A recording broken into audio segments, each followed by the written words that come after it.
makan yang dengan salah satu eh apa ya? Salah satu makanan spesifiknya itu goreng ikan puyuh.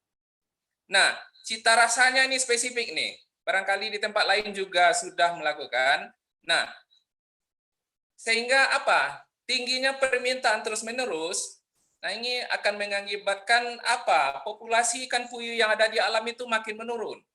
Apalagi dengan cara penangkapan yang beragam. Ada yang dengan dipancing, ada yang diracun, ada yang dengan pakai bubu. Nah, bahkan yang lebih ekstrimnya itu masih ada ketemu yang menangkap ikan puyuh ini pakai strum aki itu. Yang di apa? Yang digantung di punggung itu. Nah, itu yang akan nanti akan membuat populasinya jauh berturun nanti. Nah, di samping itu, karena populasi ikan ini terancam punah, itu karena adanya desakan nih, desakan manusia akan perumahan. Sehingga habitat-habitat ikan puyuh itu makin lama makin mengecil gitu.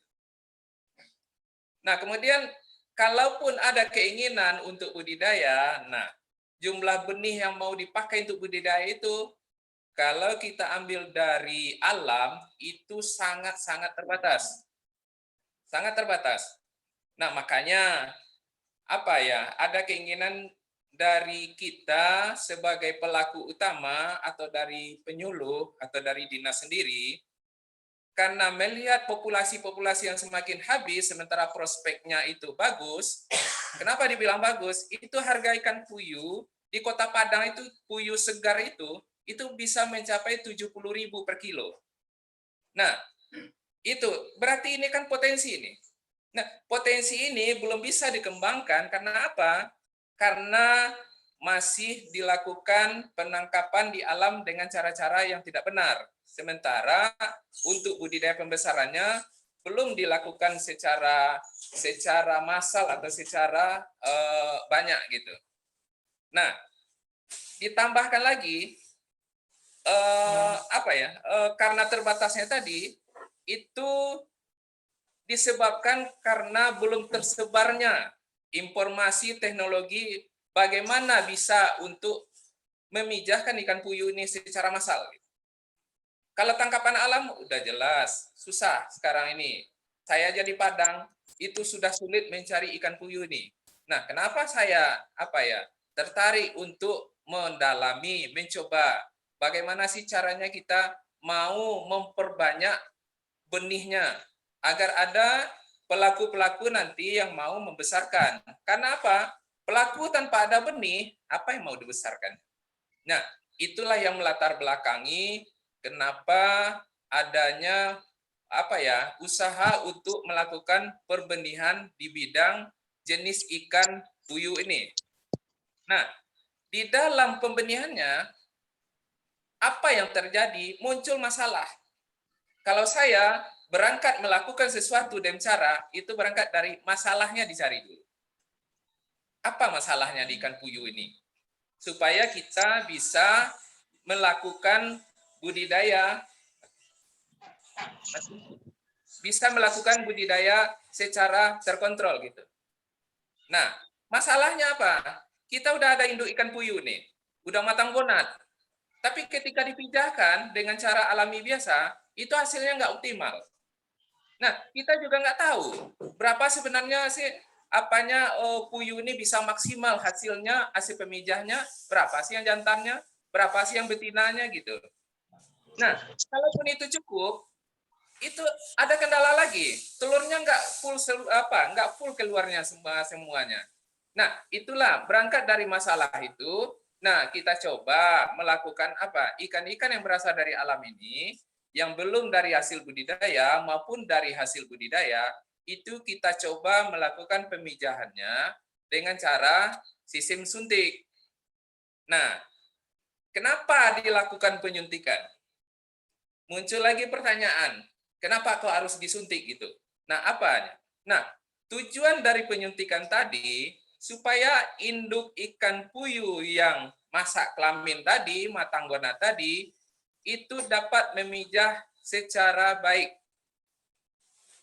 Ikan yang disuntik ini kedua-duanya, ikan jantan disuntik juga, ikan betina juga disuntik gitu. Nanti ada dosis penyuntikannya, kita coba nanti urai nanti. Nah, tujuan penyuntikan lain, tujuannya mengoptimalkan keluarnya telur ini di saat pemijahan. Karena apa? Tidak ikan puyuh saja, tidak di lele, tidak di ikan lain. Kalau kebanyakan tidak dilakukan penyuntikan, itu kadang-kadang telurnya itu bergumpal keluarnya.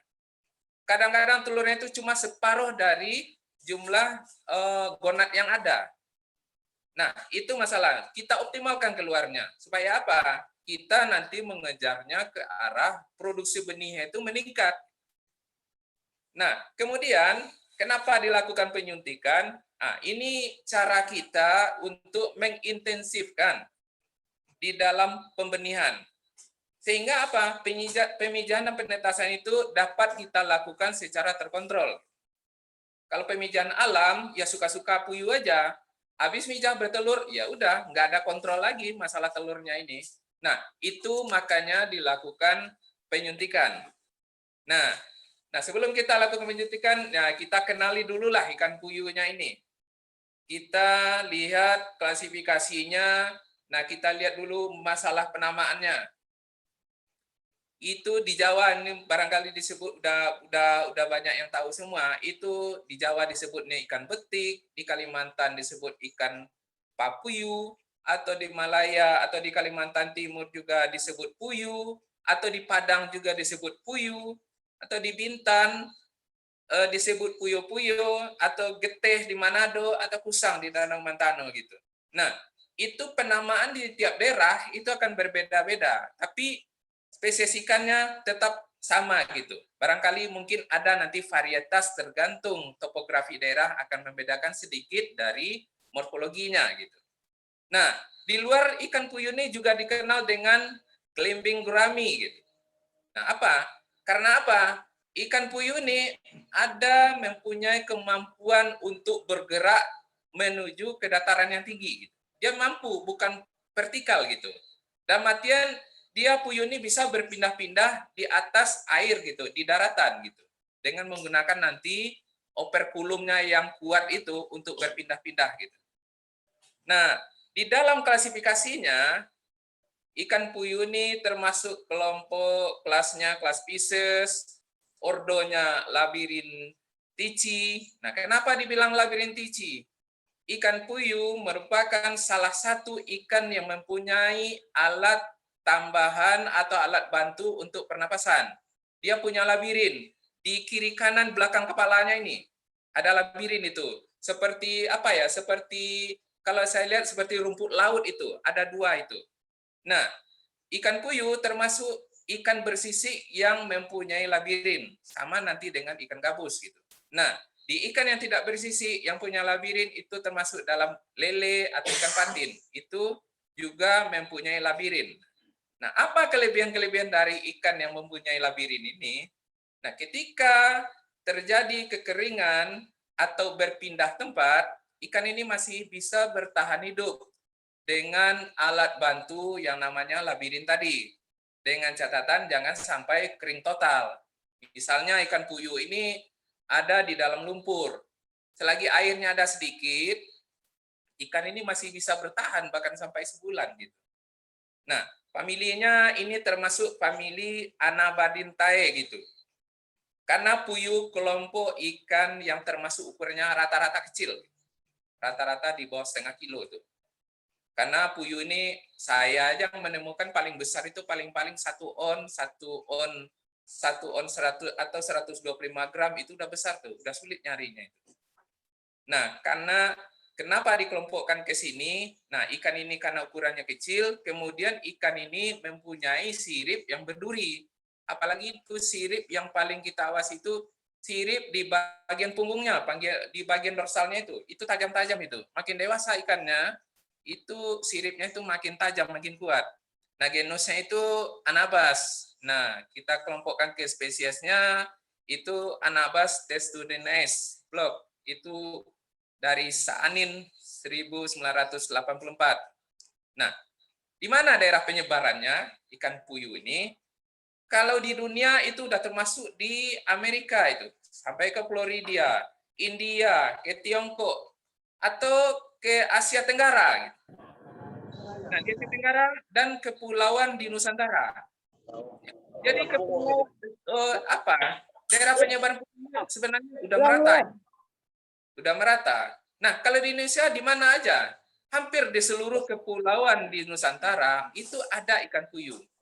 Cuma penamaannya aja sesuai dengan disebutkan tadi, masing-masingnya itu berbeda-beda gitu.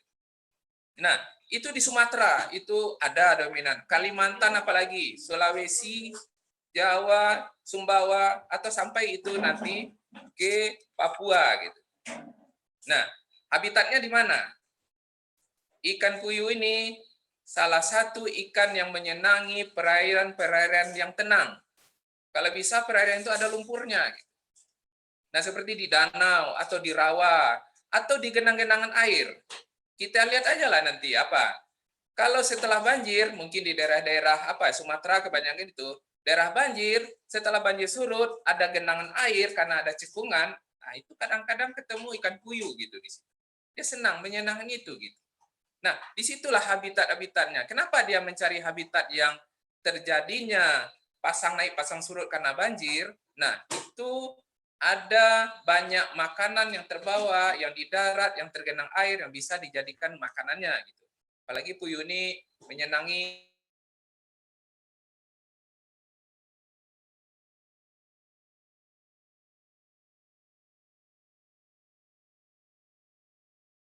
Halo, Pak Pipinam. Halo. Sepertinya ini Ikan, ya. Oh ya, silakan. ikan puyuh ini juga hidup di saluran air yang arusnya nggak deras. Kenapa ikan puyuh nggak menyukai perairan yang deras? Nah, bentuk ekornya saja. Bentuk ekor puyuh itu membulat. Ikan yang khusus untuk ikan air deras yang bisa menantang arus, itu ekornya itu harus bercagak. Nah, itu makanya puyuh itu lebih banyak di perairan tenang, di perairan rawa, dan juga di persawahan. Nah, puyuh ini sangat toleran dengan pH ini. Puyuh ini bisa hidup di pH antara 5 sampai dengan 8. Dia bisa tahan itu. Nah, itu makanya di daerah-daerah yang rawa itu, yang pH-nya turun itu, rendah itu, masih bisa ikan puyuh berkembang biak dengan baik. Kemudian ikan ini seperti saya bilang tadi, dia itu tahan dengan kekeringan itu. Tahan dengan kekeringan, biarlah dia nggak ada air sedikit, yang penting ada lumpur yang lembab yang bisa jadi tempat berlindungnya menjelang ada musim berikutnya, mungkin musim hujan yang apalagi yang akan datang gitu. Sehingga ketersediaan air di alam melimpah lagi. Nah, kemudian kita masuk ke ke pemeliharaan induk nih. Kita peringkas saja sedikit mungkin kita lebih fokus nanti ke bagaimana penyuntikannya nanti. Nah, ini saya ambil contoh nih, kolam pemeliharaan induk yang ada di BBAT Mandi Angin. Saya berterima kasih nih kepada Pak R. Hidayat yang di Mandi Angin karena beliaulah dasar awalnya yang memberikan dasar pokok bagi saya untuk bisa melakukan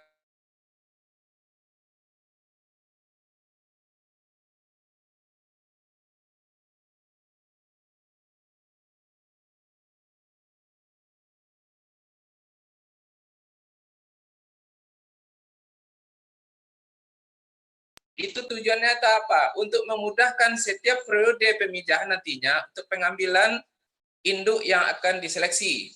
Sehingga induk yang di sebelahnya itu tidak terganggu. Nah, inilah salah satu model yang dibuat di BBAT Mandi Angin. Nah, pakan untuk induk ya bisa diberi pelet, tapi juga perlu pakan protein basah ya sekali-sekali gitu. Tapi tetap kita penuhi dengan pakan pokoknya itu pelet gitu. Itu sesuai dengan kebutuhan induknya nanti. Nah, kemudian untuk penjagaan kualitas air untuk induk tidak terlalu rewel gitu. Barangkali kita cuma bisa ganti airnya sekali sebulan atau sekali tahun. Itu bisa kita buat kering total aja. Gunanya untuk apa? Kalau kolam tempat induk kita buat kering total, kemudian kita naikkan lagi secara pelan-pelan, itu akan lebih mempercepat terangsangnya pematangan gonad dari ikan puyuh. Nah, sebelum kita melakukan penyuntikan, nah, apa saja persiapan yang harus kita lakukan? Nah, sebelum dilakukan penyuntikan, kita harus melakukan persiapan awal. Nah, yang pertama, kita harus melakukan penangkapan induk ikan puyuh. Nah, tentu saja kita menangkap ikan-ikan puyuh yang sudah dewasa sesuai dengan tempat induk ikan ini peruntukannya sesuai dengan jenis kelaminnya. Kita tangkap induk ini untuk nantinya penyelesaian kematangan gonad. Nah, kita tangkap aja semua dulu. Mana yang induk-induk yang kira-kira perutnya besar gitu. Kita tangkap, kita kumpulkan dulu di dalam baskom atau di dalam ember gitu. Nah, kemudian nanti baru kita lakukan pemilihan induk. Nah, karena apa? Tidak semua induk ikan puyuh yang perutnya besar itu matang gonad. Kita harus bisa membedakan nanti mana yang induk yang matang gonad, mana yang induk karena kekenyangan. Tapi itu bisa kita atasi nanti supaya kita jangan hasilnya baik. Sehari sebelum kita melakukan penangkapan induk untuk penyelesaian, induknya tidak usah kita kasih makan dulu. Agar besoknya perutnya kosong, kalau perutnya besar itu kemungkinan besarnya kita periksa lagi itu udah udah kebanyakan itu perut besar karena telur gitu. Nah, kemudian kita harus sediakan tempat pemijahan ikan puyuh. Apa yang bisa kita? Tempatnya praktis saja. Kalau saya pakai baskom aja.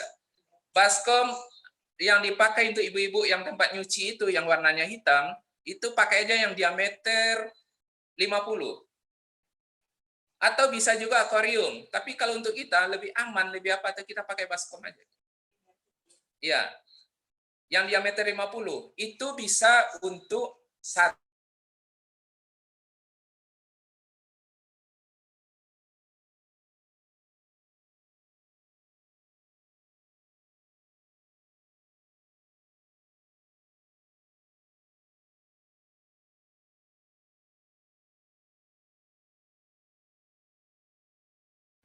Cek, Pak Pipinal, masih online kah?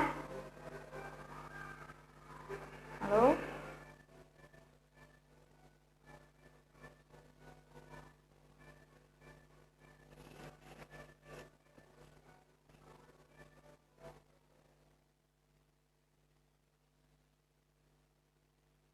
Setelah kita tangkap, kita pisahkan mana yang kira-kira mau kita pakai nanti untuk pemijahan. Nah, untuk induk-induk ikan jantan kita pisahkan sesuai dengan induk ikan jantan dulu. Ikan betina kita pisahkan di ember yang berbeda sesuai dengan jenis kelaminnya. Nah, induk-induk yang dipilih ini nantinya induk-induk ikan ini nantinya akan kita periksa lagi, kita tentukan tingkat kematangan gonadnya, mana yang bisa kita pakai. Nah, kita harus mengambil tingkat kematangannya yang optimal, supaya hasilnya lebih baik. Gitu. Nah, kemudian kita harus menyiapkan apa bahan yang akan kita pakai untuk penyuntikan untuk induk ikan ini dalam tahap pemijahan. Nah, kita harus menyiapkan opaprin. Kita harus siapkan alat yang dipakai nantinya untuk menyuntik ikan ini. Kita pakai squid yang ukuran 1 cc. Kita pakai ukuran yang 1 cc. Dengan panjang ujung jarumnya itu 1 cm. Kenapa kita pakai yang kecil? Karena memudahkan kita nanti untuk menghitung jumlah bahan yang mau kita suntikan. Yang kita pakai nanti opaprin. Memudahkan kita untuk mengambilnya. Karena apa? Dosisnya sedikit. Jumlah yang mau kita ambil sedikit, sehingga kita memudahkan kita untuk menentukan keakurasian data dari sisi jumlahnya. Nah, inilah yang kita pakai bahan untuk penyuntikan ikan nanti. Nah, kenapa kita pakai opaprin? Nah, hormon apa yang bekerja di sana nantinya? Nah, di sana ada 2 jenis hormon yang apa? Yang akan berperan nantinya. Di sana ada hormon FSH. Itu follicle stimulating hormone gitu. Nah, hormon inilah yang bekerja merangsang nanti perkembang gonad yang seapa nih? Gonad yang pil matang itu dia rangsang lagi supaya cepat apanya? Supaya hasilnya bagus, supaya cepat tingkat pematangannya itu. Bukan ikan yang sudah bertelur mau tumbuh telur dirangsang dengan apa? Dengan opaprin ini, bukan itu. Tetapi kita merangsang yang udah ada telur tapi tingkat kematangan itu belum optimal. Nah, itu tugasnya. Nah, kemudian ada satu lagi hormon yang berperan di sana, itu luteinizing hormone gitu. Atau disingkat apa yang biasa disebut hormon LH gitu. Nah, hormon inilah yang bertugas nantinya merangsang telur-telur yang dari kantong tadi, dari polikelnya itu, dari kantongnya itu untuk keluar. Jadi fungsi opaprin di sana itu apa? Kalau kita lihat telur itu, boleh nanti dicobakan, ambil ikan yang apa, induk ikan yang ada telur, coba belah telurnya, setiap telur itu pasti mengikat, menempel gitu. Nah, kalau dengan adanya apa, dengan penyuntikan hormon ini, ikatan-ikatan tadi akan dilepaskannya, sehingga mudah terjadi ovulasi gitu. Nah, itu sebenarnya yang kita kehendaki. Kalau masih terikat banyak, apa nih telur ini akan sulit keluarnya. Nah, di sanalah nanti perannya apa? Opaprin ini kita suntikan ke tubuh ikan. Nah, gunanya itu untuk memperlancar ovulasi nantinya. Nah, kemudian kita juga memakai ada tisu nanti mungkin untuk pembersihan. Kemudian kalau saya memakainya itu NaCl 0,9% atau boleh kita bilangnya impus itu. Impus yang kalau kita sakit apa baru masuk pertama ke rumah sakit kita pasti dikasih impus. Biasanya ini impus NaCl ini. Nah, kalau saya pakai ini untuk pengencer dari opaprin yang mau kita suntikan. Nah, sekarang tadi kita udah kumpulkan induknya. Nah, kita mau memakai induk. Nah, induk puyuh itu yang betina itu yang matang gonad itu yang bagaimana? Induk yang bagaimana yang mau kita pakai? Nah, kita ambil kriteria-kriterianya induk yang mau kita pakai itu. Yang pertama, itu umurnya itu harus sudah di atas 7,5 bulan atau minimal 7,5 bulan lah. Itu dia udah dewasa, itu posisi yang apa di ukurannya juga sekitar 60 sampai 70 gram gitu. Nah, umurnya udah segitu, jangan terlalu muda. Apapun makhluk hidupnya terlalu muda dipakai untuk perkawinan, itu hasilnya kurang bagus. Kita cari di umur yang optimal gitu. Nah, kemudian perutnya itu kita pilih yang membesar ke arah anus. Nah, kalau kita raba, kita pegang, itu empuk tuh, lembut itu. Akan berbeda dengan kalau kita memegang perut ikan puyuh yang kekenyangan, gendut karena makanan. Ikut akan terasa padat gitu. Itu akan terasa padat. Nah, jadi kita ambil yang perutnya lembut, yang membesar ke arah anus. Nah, nanti kita lihat apa alat genitalianya itu, tempat telurnya keluar itu di saat memijah, itu udah agak menonjol sedikit. Agak kemerahan, membulat, agak kemerahan ya. Nah, ini biasanya induk-induk sini pergerakannya itu udah agak lambat itu, udah berat itu. Seperti ya samalah dengan apa manusia kalau udah hamilnya sampai 9 bulan itu pergerakannya udah lambat, udah apa. Nah, kita ambil biasa apa induk yang seperti itu yang mau kita pakai untuk pemijahan.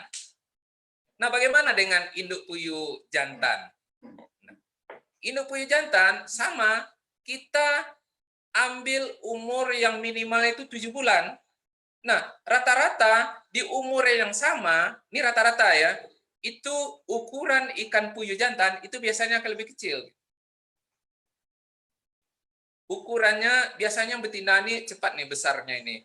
Ukurannya pun betina yang rata-rata. Kalau dapat ikan puyuh di alam, itu rata-rata yang besar-besar itu rata-rata kebanyakan itu yang betina. Gitu. Nah, alat kelaminnya itu apa? Agak memerah juga.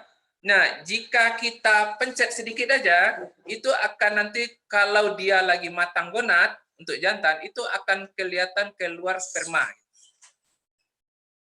Biasanya puyuh-puyuh yang gesit yang dipakai ini, mau kita tangkap aja dari kolam apanya, dia gerakannya itu udah gesit, sering apa ya, setiap sirip itu dia ngambang gitu.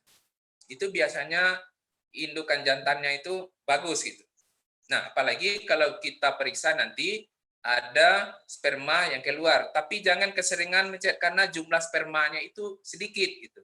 Nah, karena jumlah sperma sedikit tadilah makanya jumlah jantan yang diperlukan itu 3 sampai 4 ekor untuk satu induk yang matang gonat.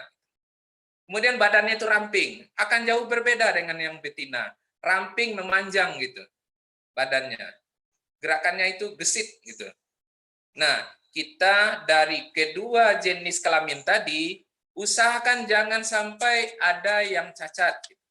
Kita ingin induk-induk yang dipergunakan itu normal gitu. Nah, kita juga memerlukan setelah induk tadi dapat yang mau kita suntik. Nah, wadahnya ini harus kita persiapkan, wadah pemijahan. Nah, tadi kita pakai baskom. Baskom yang cucian itu yang lebar diameter 50 cm. Nah, itu kita isi air sekitar 20 cm. Nah, kita harus siapkan apa? Waring atau paranet untuk penutupnya. Nanti akan apa ya, untuk menjaga keamanan nanti pada saat pemijahan. Kadang-kadang belum waktunya betina ini siap, kadang-kadang jantannya udah agresif, kadang-kadang biasanya dia loncat gitu.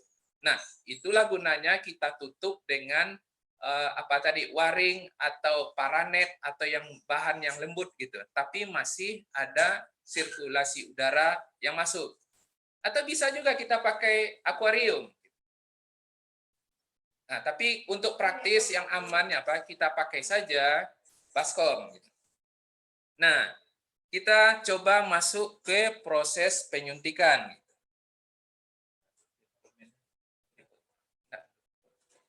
Nah, kita masuk ke proses penyuntikan.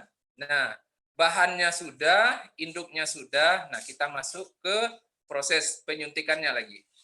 Nah, untuk satu paket saya bilang tadi, satu betina kita butuh 3 sampai 4 ekor ikan jantan yang dewasa. Itu ideal itu. Minimalnya itu 3. Tapi 4 juga boleh gitu. Nah, itu untuk satu paket. Satu paket ini bisa kita pakai untuk satu baskom yang kita sediakan tadi. Kita lebih cari amannya apa? Satu induk, satu paket itu satu baskom. Kalau saya cenderung lebih amannya, saya udah coba, satu paket itu untuk satu baskom yang diameter 50 cm tadi. Jadi kalau kita punya paket induknya ada 3, kita butuh 3 baskom supaya posisinya itu kita cari posisi aman, gitu kan? Nah, berapa dosis yang kita perlukan untuk penyuntikan ini? Nah, kita ambil standar aja, kita sesuaikan dengan apa yang tertera di dalam apa ya labelnya Opafrin. Kita untuk pemain baru usahakan aja dulu sesuaikan dengan itu.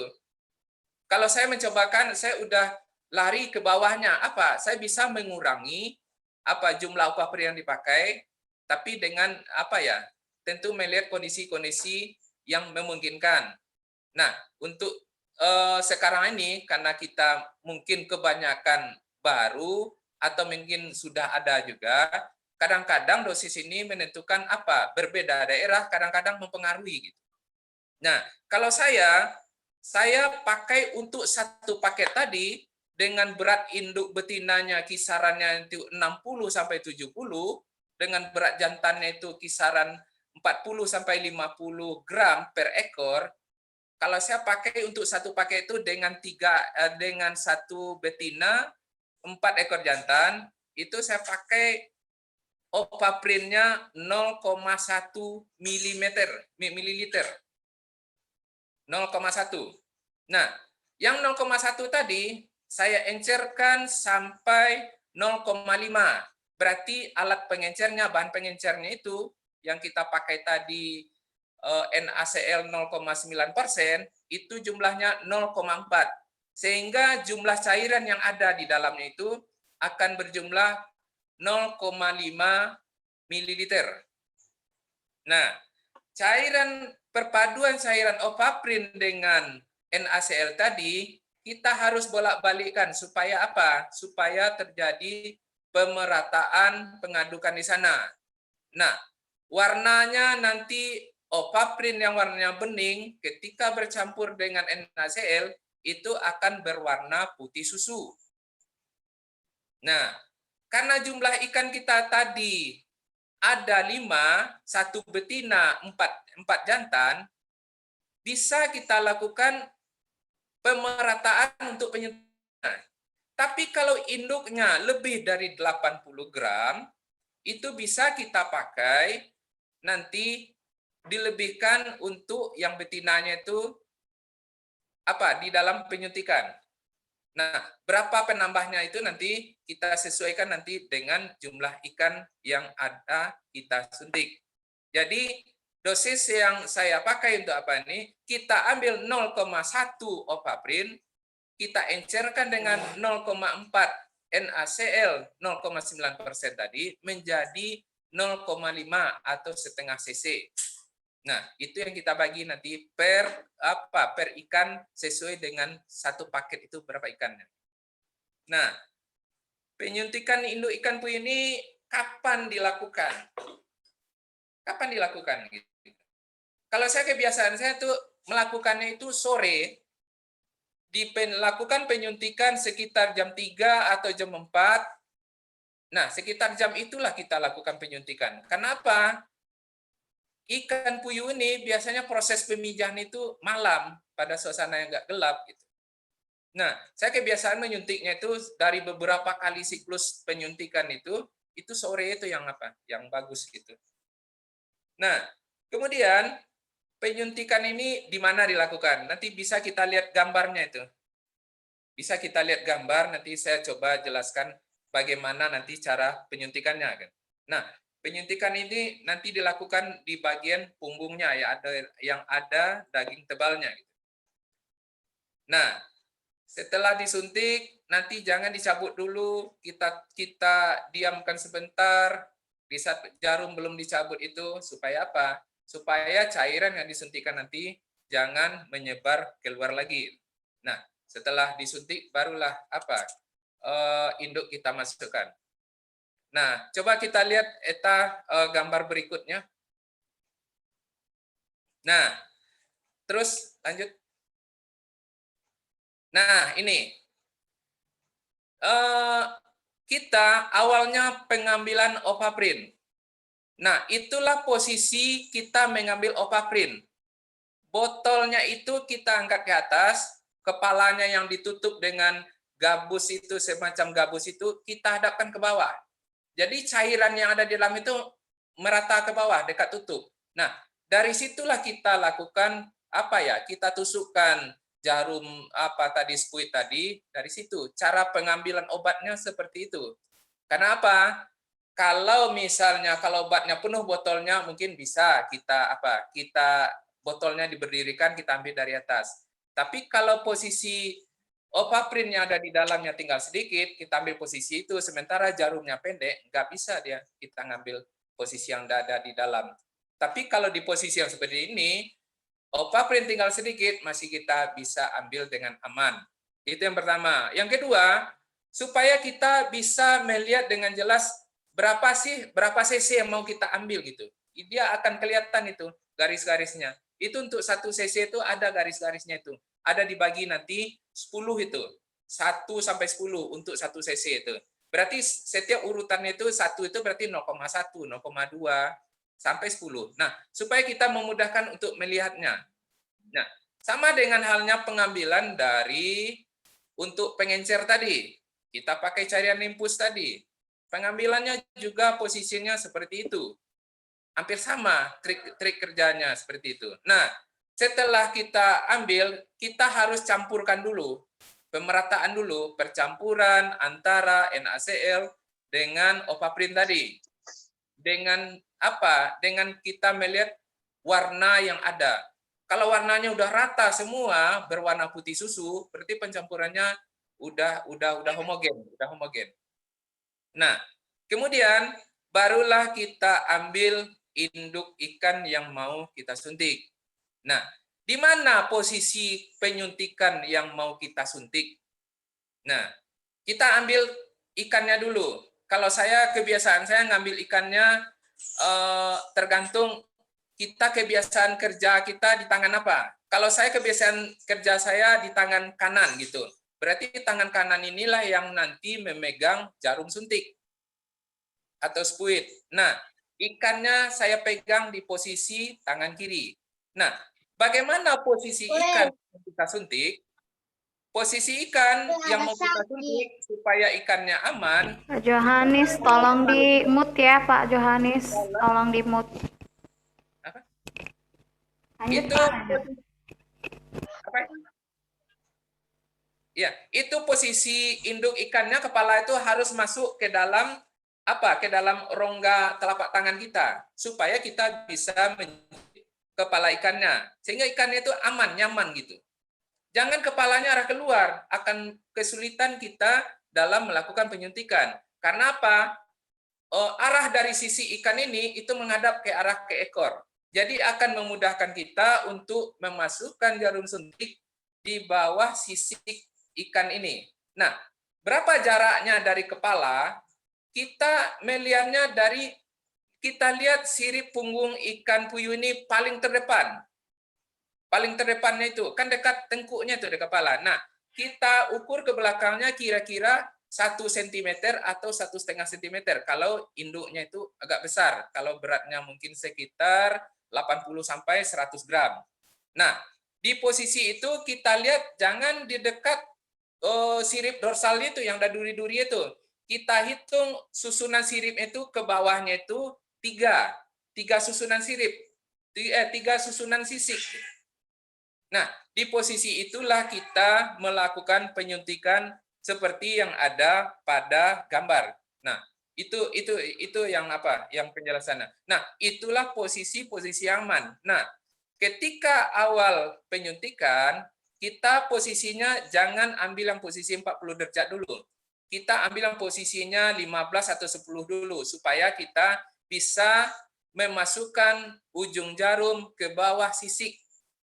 Nah, setelah ujung jarum masuk, setelah masuk ke daging, baru kita angkat sedikit dengan posisinya sekitar 30 sampai 40 derajat dari posisi badannya itu.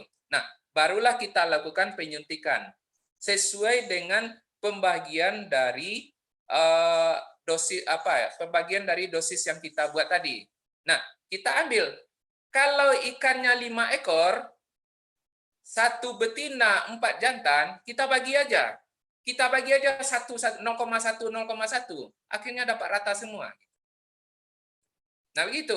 Nah, setelah penyuntikan, kita masukkanlah ke dalam mana wadahnya yang kita pakai untuk pemijahan tadi. Nah, kita mau suntik kiri atau kanan, itu nggak jadi masalah.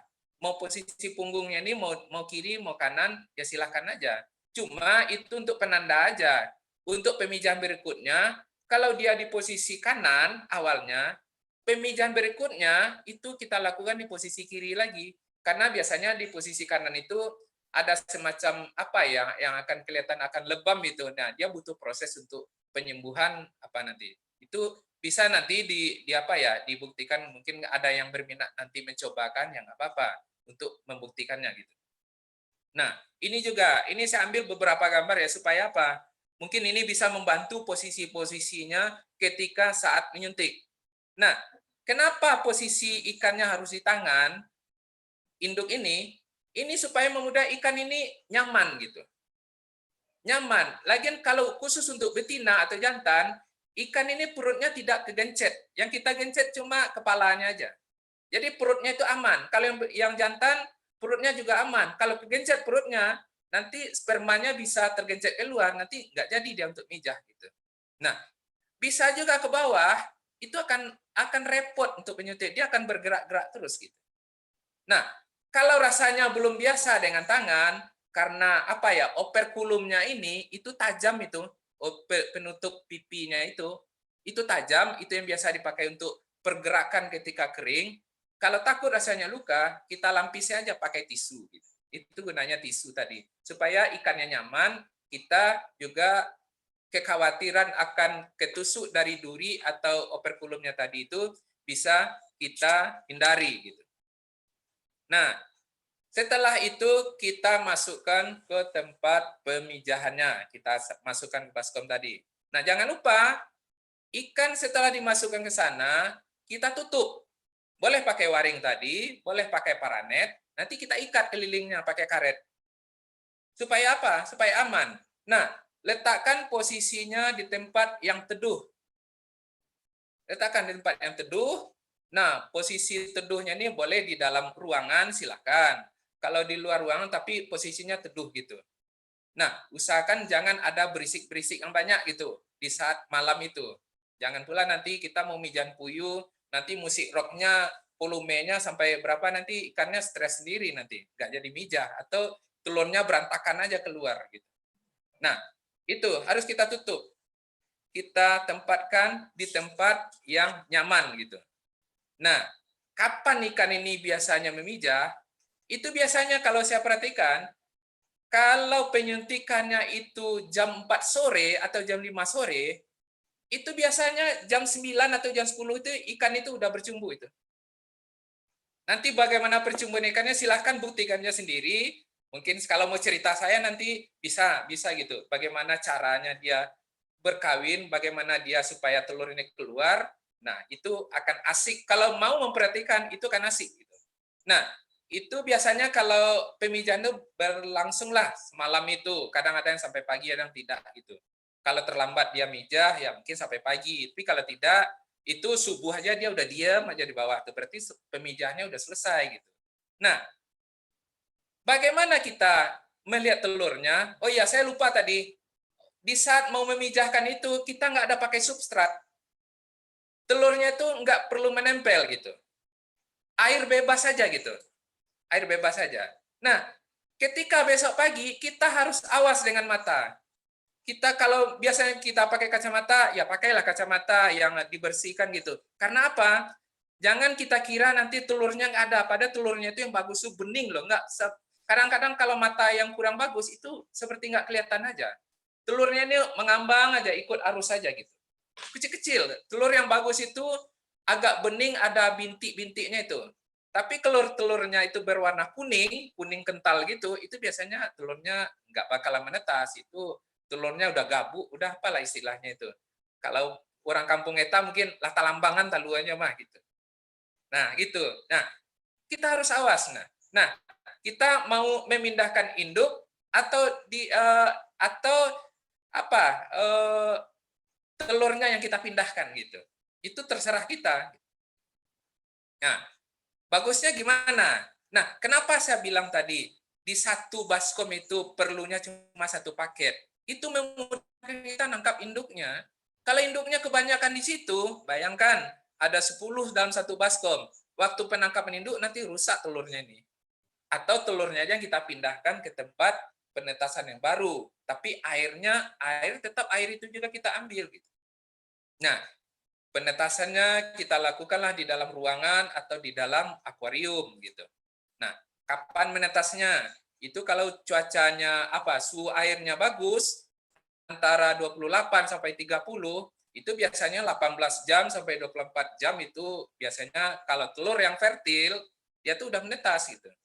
Nah, ketika telur menetas, kita lebih awas lagi. Kok nggak ada pergerakan gitu. Nah, larva ikan puyuh yang menetas itu dia kesenangan itu ngambang aja, ada diam aja gitu. Nah, ini karena di baskom ini ya susah lihatnya kalau di baskom. Tapi ada yang umur 2 hari itu yang di dalam yang hijau itu yang udah kelihatan yang hitamnya itu. Nah, kalau yang baru menetas sampai setengah hari, itu dia ngambang diam seperti nggak ada larva ikan di dalam, dia diam itu.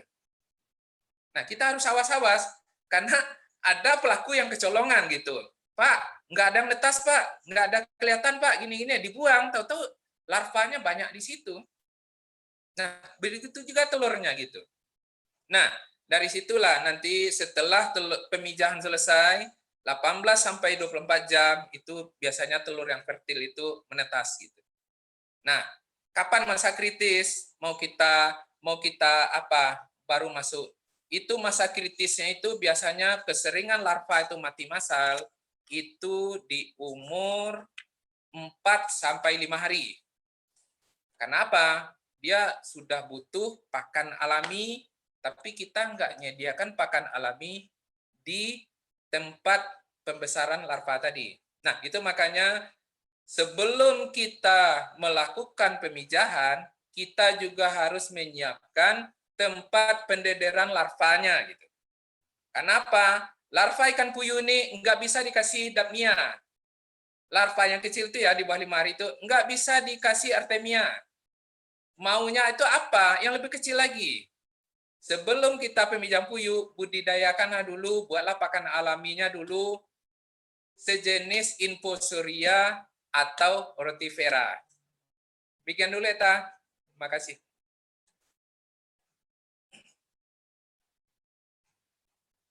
Kebetulan tadi hari ini benar-benar sinyalnya agak tidak bersahabat apa, jadi hostnya bukan Eta, jadi mohon maaf ya kalau ada ini.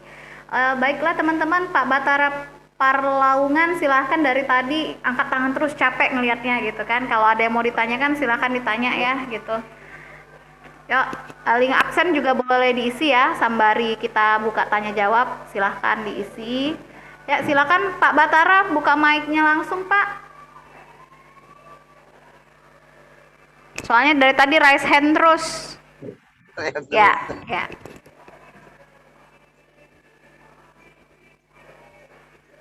Silakan Pak, silakan. Mau ditanyakan apa?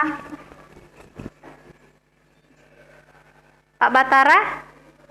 Kok ditutup lagi mic-nya? Tadi udah buka. Ada yang mau ditanyakan? Ya, silakan Pak. Bu.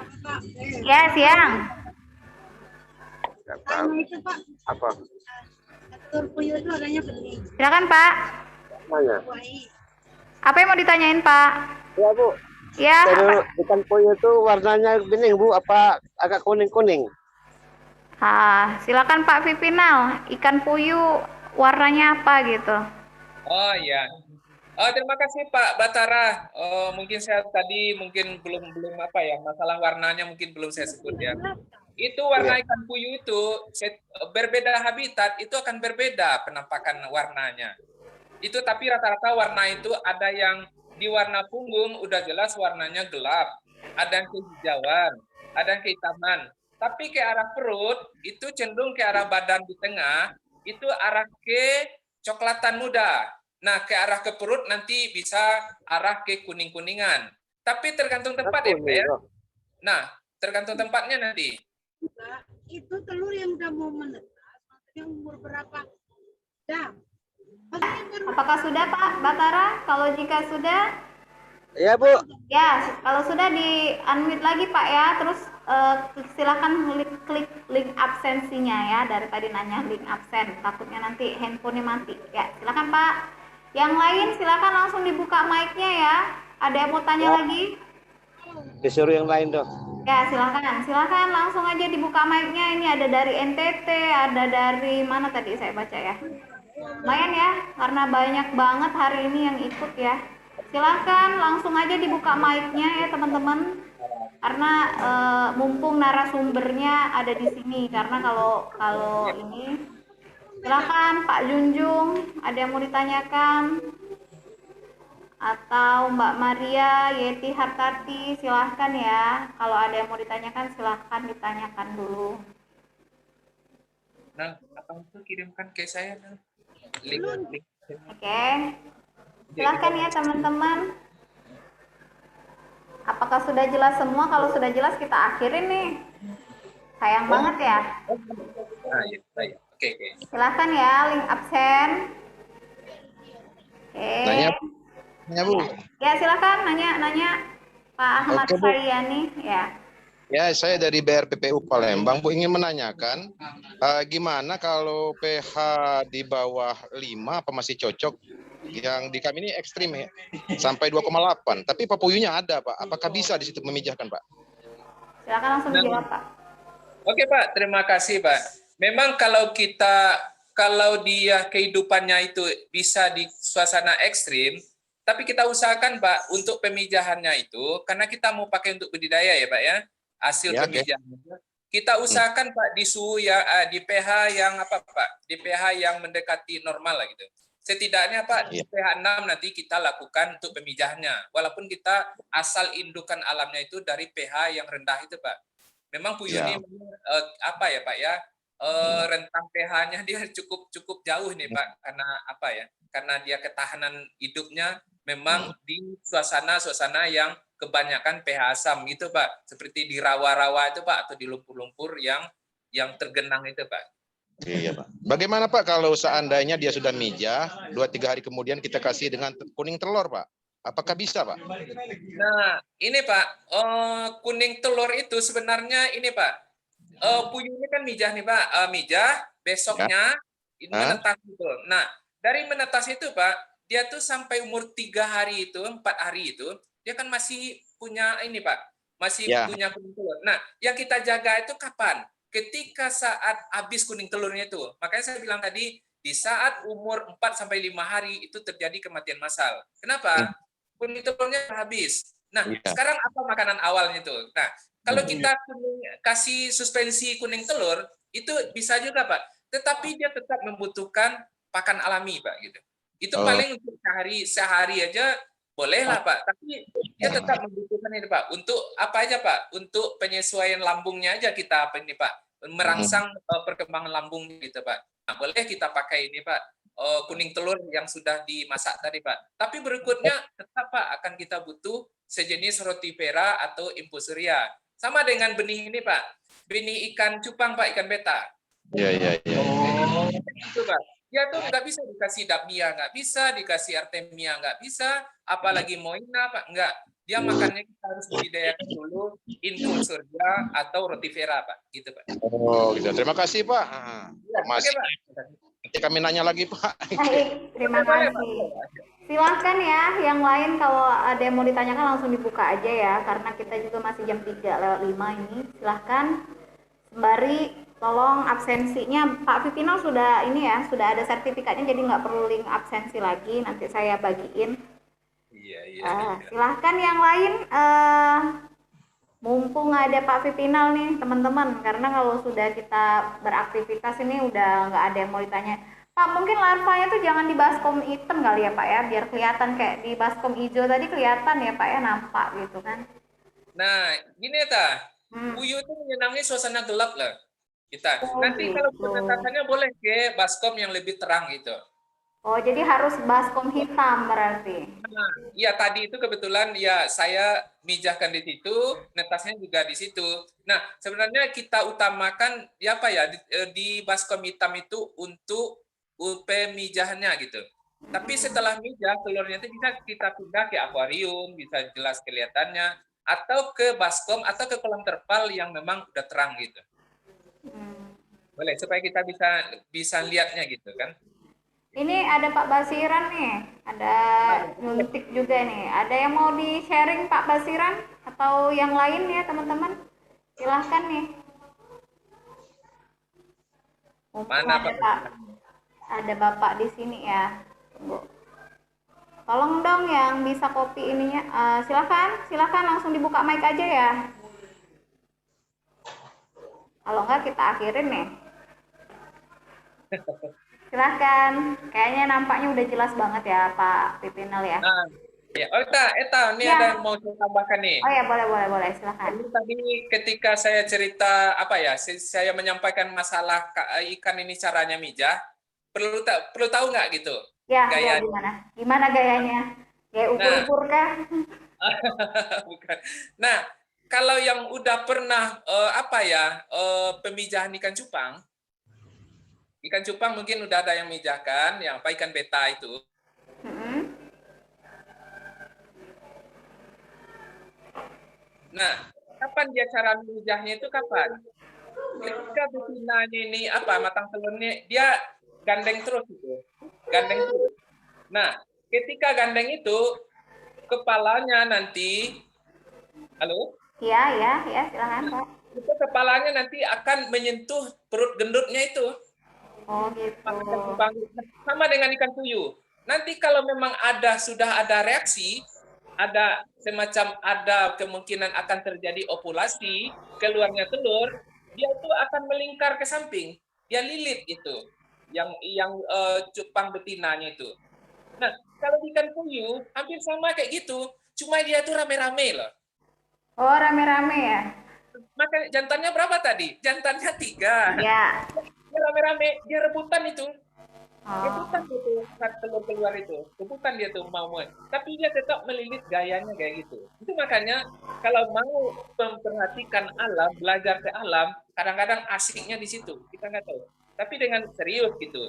Iya. Pelajaran apa yang kita ambil di sana. Nah, kenapa indukannya tadi jantan itu nggak satu aja? Kayak cupang gitu, kayak lele. Malah lele bisa satu lele bisa 2 betina. Nah, kenapa kok dia harus 4? Karena apa? Keterbatasan jumlah sperma yang ada ketika matang gonat di puyuh itu. Spermanya sedikit. Makanya jantannya itu harus Harus banyak. Berbeda dengan Ikan mas. Ikan mas spermanya banyak tapi jantannya juga perlu rame-rame gitu. Jadi ada posisi apa gitu? Kok jantan yang rame-rame gitu? Ya kalau orang mah mungkin istrinya yang rame-rame ya. Tapi kalau ini puyuh nih jantan yang rame-rame itu. Asik tuh. Kalau Eta mau coba silakan, nggak apa-apa. Untuk pengamatan gitu. Itu ilmu teknis itu. Nah, Poliandri jadi dia ya, bukan poligami, poliandri. iya apa itu? Dia tetap melilit itu. Tapi dia tetap nyentuh perut gendutnya tuh dengan kepalanya. Rasa-rasanya ada rangsangan ovulasi, dia akan melilit. Nah, ketika telur keluar di urogenital, nah di saat itulah spermanya dikeluarkan. Dia pembuahannya di luar ini, bukan pembuahan di dalam. Dia di luar. Setelah telur keluar, langsung dibuahi. Nah, disitulah pertemuan antara sperma dengan telur tadi. Gitu. Kalau kelamaan ketemunya, nanti keburu tertutup pintunya, nggak jadi. Sperma ini nggak bisa membuahi. Gitu. Nah, itu satu. Nah, boleh ke gambar yang lain? Silakan Pak, silakan. Kenapa saya pakai NaCl? Kenapa kok nggak Aquabides gitu? Kok nggak ada yang nanyain itu gitu? Nah, kenapa itu? Nah, Apa kan Pak penting. kira-kira? Nah, pertama, kenapa dipakai NaCl 0,9% atau yang dipakai untuk pertolongan orang pertama masuk rumah sakit? Nah, kenapa itu? Yang pertama, tugasnya untuk pengencer. Dia akan berwarna putih. Dengan Aquabides juga dia akan berwarna putih susu itu. Yang kedua, ikan ini kan sudah dipuasakan sebelumnya. Sebelum kita nangkap induk, kita udah puasakan. Terus dari induk sampai besok pagi, dia udah puasa lagi. Seharusnya dia sehari itu udah makan dapat sekali atau 2 kali. Nah, kalau di perut, kalau Eta aja yang puasa, lemes nggak gitu? Lemas nggak? Hampir 2 hari nggak makan. Nah, dia mau mijah ini. Mijah ini butuh tenaga loh.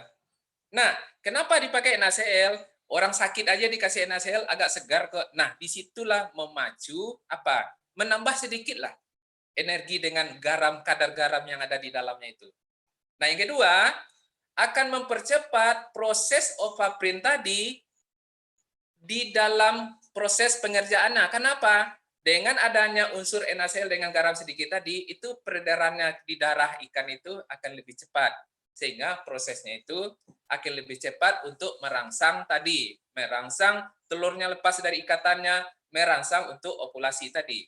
Jadi dia dapat tenaga, ya proses obatnya juga cepat. Gitu. Nah itu penjelasannya. Gitu. Nanya Pak, suhu airnya berapa ya pas saat pemijahan? Sama Rotrifera itu harus dikultur nggak? Rotifera atau Infusoria, di saat kita mau mijah, itu juga harus dikultur di saat bersamaan. Harus sama dengan orang Mijan Cupang. Cupang kalau nggak ada infusoria, nggak ada rotifera, menetasnya banyak. Tapi di masa kritis setelah habis kuning telur, dikasih makan apa? Dikasih artemia nggak mau, dikasih dapnia nggak mau. Nah, itulah makannya. Sesuai dengan bukaan mulut. Kadang-kadang lebih besar artemia daripada larva puyuh ini. Larvanya hampir mirip dengan larva ikan beta. Gitu. Ukuran telurnya kecil ini. Itu maka larva itu kecil. Kita butuh makanan yang sesuai dengan bukaan mulutnya. Beda dengan lele, mulutnya lebar gitu. Dia mau aja makan cacing, mau aja makan dapnia atau moina gitu. Nah, suhunya kita pakai suhunya itu suhu kamar saja. Karena ikan puyuh ini tolerannya itu tinggi, di suhu juga tinggi, di pH juga tinggi, tapi jangan terlalu ekstrim. Paling enggak suhunya itu ada suhu 26 lah paling rendah. Nanti paling tingginya jangan lewat 30, nanti matang ikannya nanti, atau telurnya matang nanti, jadi telur rebus puyuh nanti. Oke, silahkan ada lagi yang mau ditanyain ya. Sudah jelas tampaknya ya semuanya. Mungkin kita juga akan jeda untuk ini ya. Teman-teman tetap saksikan terus di Kamis depan, karena insya Allah ini adalah apa ya Pak ya, karena kita nggak dibayar ya Pak ya di sini ya, kita hanya memberikan ilmu, sharing pengalaman untuk pengetahuan saya sendiri sebagai penyuluh perikanan dan para pelaku usaha saya untuk cepat berkembang gitu kan. Karena saya juga baru tahu Pak, terus terang puyuh ini apa gitu kan, sampai saya kaget kan, apa itu kan puyuh gitu kan. Kirain saya pikir apa salah nggak burung gitu kan. Kelamaan tinggal di Palembang jadi nggak tahu Pak ikan puyuh, taunya kan betok gitu kan. Betok, iya. Ikan betik gitu. Iya, benar. Pak Vipinal, semoga selalu sehat. Teman-teman juga semoga selalu sehat, umur panjang, umur yang berkah. Jadi pertemuan Kamis depan juga bisa kita ketemu lagi ya. Dan ini, Eta ini ada Bu Mutia ini. oh sebelah Ibu, saya. apa kabar Ibu? Ibu Mutia ini. Iya. Salam Bu.